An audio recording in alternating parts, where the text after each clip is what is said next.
Faly miarabanao indray ny tenako Joana Razanakoto miaraka aminao atao anatin'ny fandaharana ny Antanyrano. Alevo ny mety ataonao ao amin'i Jesosy. Ie,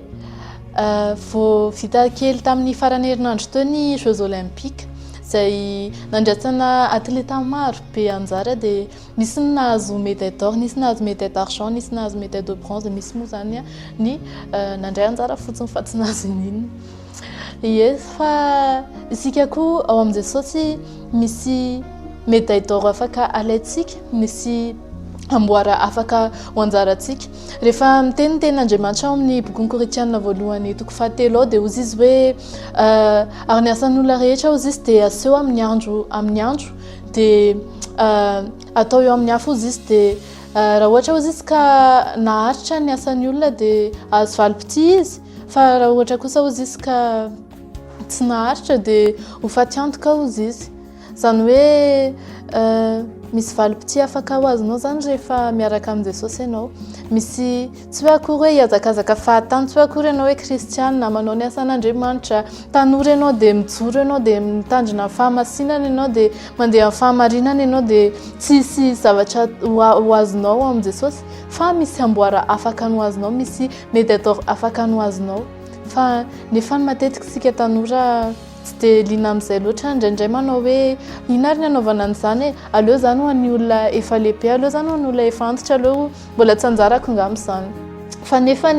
rehefa mijery ireny Jeux Olympiques ireny ianao dia mahita hoe mbola tanora, mbola olona performant tsara, mbola olona mahavita manana ny potentiel rehetra ahafahany mahazo an'ilay amboara tsara indrindra, reny ihany ny qualifié azo an'ireny. Dia inona ary ny tsy anaovantsika an'ilay izy, inona ny tsy anaovanao an'ilay hazakazaka ilay azona an'ilay loka tsara ao amin'i Jesosy, satria hozy izy koa ny ten'Andriamanitra hoe mandalo hozy izy izao tontolo izao sy ny filany fa izay manao ny sitrapon'Andriamanitra no haritra mandrakizay. Ianao raha ohatra ka hanao sitrapon'Andriamanitra dia zavatra haritra mandrakizay no azonao. Reny mpanao Jeux Olympiques reny, reny atleta reny, zavatra mandalo fotsiny reny ho azony reny satria mety hoe amin'ny herinandro ity izy manao fety amin'ny iray volana dia tadidi hoe tamin'ny iray volana ohatr'izao nahazo an'ilay médaille, tena mahatsiaro an'ilay izy dia tena wow. Fa rehefa afaka herintaona, afaka roa taona dia efa mety ho atleta hafa indray no ahazo ny amboara manaraka fa tsy ho izy tsony, mety tsy anjara antsony satria efa melehibe izy, satria izy efa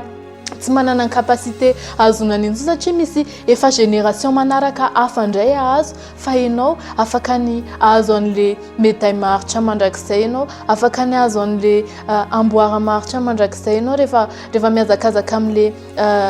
sitrapon'Andriamanitra tokony hazakasahanao. Dikan'izany hoe mety hoe tsy mora foana mihazakazaka, ie, na reny atleta reny aza nge betsaka ny kotrana ataony, betsaka ny régime alimentaire tsy maintsy arahany, betsaka ny zavatra fadiany, mifady alcool ny ankabeazan'ireny mpanao sport reny, misy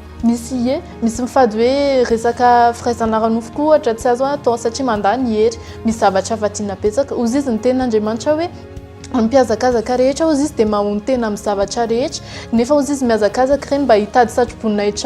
satroboninahitra mety ho lo ihany, fa ny antsika kosa tsy mety ho lo. Dia raha tanora ary ianao raha ohatra ianao ka kristianina dia manina koa ianao tsy ndao koa tsika mba hifady, manina koa ianao raha tsy mba mifady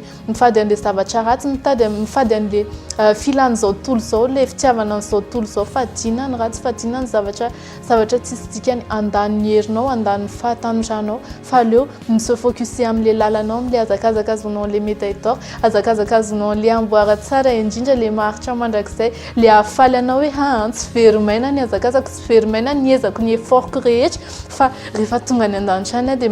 hoe hozy izy Jesosy faly ty le anjaranao, ty le lokanao, fa ianao ne tsy nihazakazaka foana, za nge faly fa navita an'ity ianao, tsy ny olona rehetra nge navita an'ity fa ianao navita. Dia zay hoe alève le médaille d'or-nao amin'i Jesosy, andao hiaraka samy hazakazaka andeha haka ny médaille d'or-tsika ao amin'i Jesosy, satria samy manana ny hazakazaka ny tsirairay avy ary samy manana ny anjara lokany, fa manana an'ilay amboara tsara indrindra ianao ao amin'i Jesosy. Dia misaotra anao nanaraka ny fanjarana ka hatramin'ny farany, mino aho fa nisy zavatra afaka nosintominao, aza matahotra mizara an'i Jesosy mijoro amin'ilay maha ianao anao, fa manana anjara amboara ianao ao amin'i Jesosy.